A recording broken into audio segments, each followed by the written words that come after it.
Vaheguru Ji Ka Khalsa, Vaheguru Ji Ki Fateh. Welcome to this segment of Coach Gurbani's a-sabad-a-day. Our recitation continues from Tanasari Mahalla Chotha, composition of the fourth Nanak, Guru Ram Das. The first stanza, Tanasari Mahalla Chotha, हर के संत जना हर जपियो तिनका दुख परम पाओ भागी अपनी सेवा आप कराई गुरमति अंतर जागी. The literal translation: when devotees of the Har Self, Har ke Sant Jana, meditate upon the Self, Har Japio, their suffering, their doubts, their fears, they all vanish. Tinka dukh param pao bhagi. And this devotion to the Self is made possible by the Self. This is the paradox of life. Apni seva aap karaye. And this happens when the mind awakens to Guru orientation, Gurmati Antar Jaggi. So there is this relationship. Now here, Har ke Sant Jana has a dual connotation as I read it. It refers to the Guru, the one who belongs to the Har ke Sant Jana, and is tranquil of mind, Sant Jana. But Jana is plural, which suggests Har ke Sant Jana is a congregation of such beings who meditate upon the Har. What it is suggesting is that meditative activity is not just private, it is equally communal. And when the practice is engaged through the agency of the Guru, the psychological burdens that I just listed, doubt, fear, suffering, they vanish. They give way to an inner awakening. Gurumati Antar Jaggi. There is an awakening that happens. In the Rahau, हर कै नाम रत्ता बैरागी हर हर कथा सुनी मन पाई गुरमति हर live लागी. Rahau. There are a couple of words that are of importance, Bairagi being one of them. But first, the literal translation. We are talking about Har ke Sant. That continues. These beings are saturated with Naam consciousness, Har ke Naam Ratta, and they are free from the passions, Bairagi. Har ke Naam Ratta, Bairagi. And they have heard with the ear of mindfulness the narratives of the Har Self from the Guru. Har Har Katha Suni. And upon hearing the narrative, their minds are filled with love, man pai. And so through this interaction with the Guru, the mind becomes attuned to the Self, har liv lagi. So when one says that they're saturated with Nam consciousness, it means that one's consciousness becomes permeated with a field of awareness. Egoic separation gets dissolved. Your ego becomes transparent of all identification.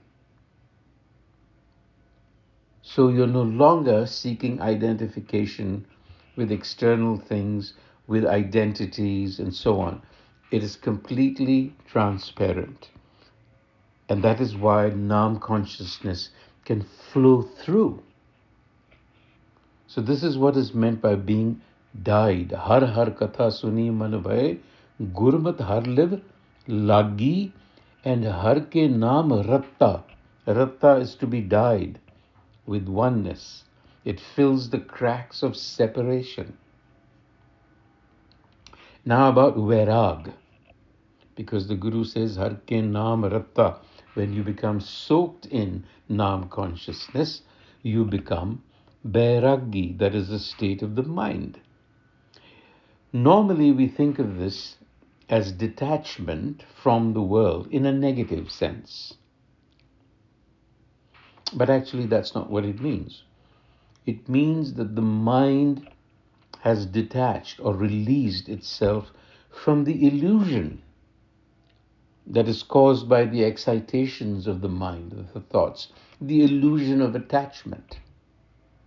So Naam saturation removes the ego's grasping, because that's what the ego does. We're always grasping on to things that are fleeting.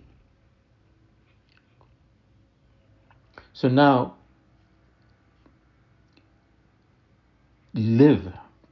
The word live is used here, live lagi.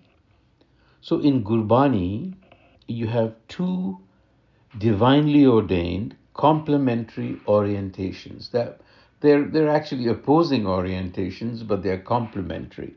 Live and tat. Tat is external, the incessant drive for worldly achievement and accomplishment. The rat race, we are the rats. This is characteristic of Maya. This is Maya's creative power. Live is the internal, uninterrupted state of centeredness, which is rooted in Nam, divine essence. What happens in life is that we gravitate toward one or the other. Most people, of course, gravitate toward Dhat, the external rat race. But the Guru says the proper way is not to choose between them, but to embrace a dynamic balance, recognizing that both orientations are intended by hukam.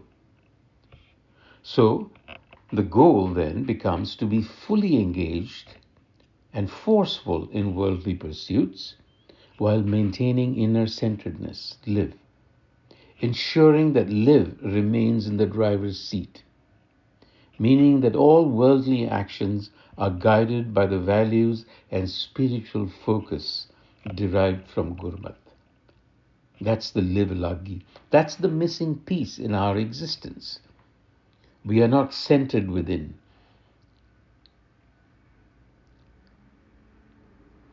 The next verse, Sant Jana ki jati har swami, tumhe Thakur हम सांगी, जैसी मत देवो हर स्वामी, हम तैसे बुलग बुलागी. Sant Jana ki jati. Jati means literally caste, but we should think of it as identification, because the caste was used to identify. So devotees, the Guru says, are identified. Sant Jana ki jati. How are they identified? Not by any caste, but by the tag of their master, the Har Swami. That is their identification. You are the master, Tum Thakur, Ham Sangi, I am your organ, a part of you. Jaisi Mat Devo, as you instruct me, my master, Jaisi Mat Devo Har Swami, so do I speak, Ham Taise Bulag Bulagi. So the seeker, the Harjan, claims no caste, no status, no identity apart from belonging to the divine. So speech itself, Bulag Bulagi, becomes divinely activated. This is spiritual surrender. The devotee does not speak about the divine speaks through the devotee. Things get inverted. Kya hum kiram nan nik kire. What are we? Kya hum? Tiny creatures. Kiram nanne. Nanne, the word is from nanna, small. Insignificant worms. Nik kire. Nikke, small. You are the great being. Tum vadpurkh. You are indeed the greatest. Vadagi. Kya hum kiram nan nik kire. Tumhe vadpurkh vadagi. This is attributed to the self. Tumhari gatmit keh na sakoh prab. Hum kyun kar milo apagi. O Prab, which is Naam, I cannot speak of your nature, nor can I take your measure. Tumhari gatmit. Gat is your motion, the state of your being. Mit is to measure. Tumhari gatmit keh na sakay. Prab, this is addressing the self, that I obviously cannot take your measure. Then how do I find union with you? Prab, hum kyo kar mile? For I am without grace, apagi. So this is radical humility, an acknowledgement of the infinite disparity that exists between seeker and the sought. Now this is paradoxical, because there is really, in a real sense, no diversion. The diversion is because of the ego. We see it as different. So we have to get over this illusion. Har Prabh Swami Kirpa Taro, hum har har seva lagi. Nanak dasan das karo Prabh, hum har katha kathagi. O herself, you who are the inner controller, Prabh, Har Prabh Swami, the master, please shower your grace upon me, Kirpa Taro, so that I may be devoted to the service of the self that abides everywhere. Har har seva lagi. Nanak pleads here and says, make me the slave of slaves. Nanak dasan das karo. O Prabh, O controller, make me the slave of slaves, meaning make me the slave of the Guru, because the Guru in many ways is described as the slave of the Har. So attach me to the Guru, so I may be the mouthpiece of your narrative. Hum har katha kathagi. So what is needed here, the three steps: grace, service, humility. That is what is being requested. And that is what we need in our lives. Vaheguru Ji Ka Khalsa, Vaheguru Ji Ki Fateh.